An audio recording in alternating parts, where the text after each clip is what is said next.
اچھا بھائی، نصاب قربانی میں ضرورت سے زائد سامان کا مطلب،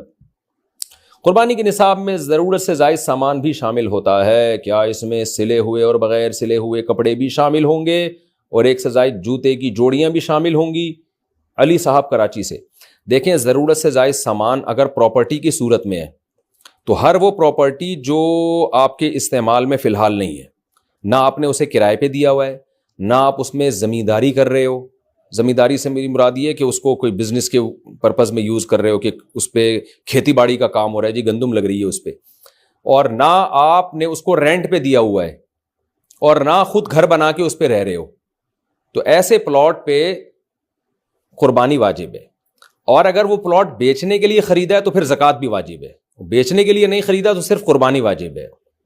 اور اگر بیچنے کے لیے خریدا ہے تو قربانی بھی واجب، زکوٰۃ بھی واجب۔ تو وہ پلاٹ یا وہ پراپرٹی جو یوز میں نہ ہو آپ کے، یہ نہیں کہ پورے سال یوز میں نہ ہو، یہ نہیں، بقرعید کے ایام میں اگر یوز میں نہیں ہے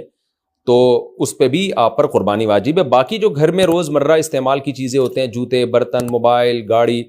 تو ان میں اصول یاد رکھیں، پورے سال جو چیز استعمال نہیں ہوتی وہ ضرورت سے زائد سمجھی جائے گی، اس کی ویلیو لگائی جائے گی۔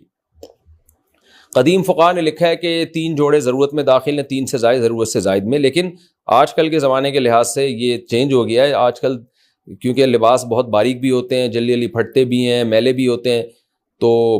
اس لیے جو ہے نا آج یہی فتویٰ دیا جاتا ہے کہ پورے سال اگر کوئی کپڑا استعمال میں نہیں آ رہا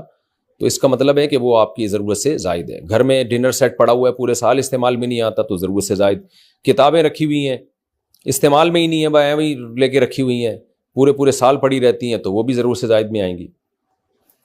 لیکن اگر علماء کے پاس کتابیں ہیں اور وہ کسی بھی وقت ان کو یہ ہے کہ میرے استعمال میں آ سکتی ہیں، ریسرچ کے کام آئیں گی، تو پھر وہ ضرورت میں داخل ہیں۔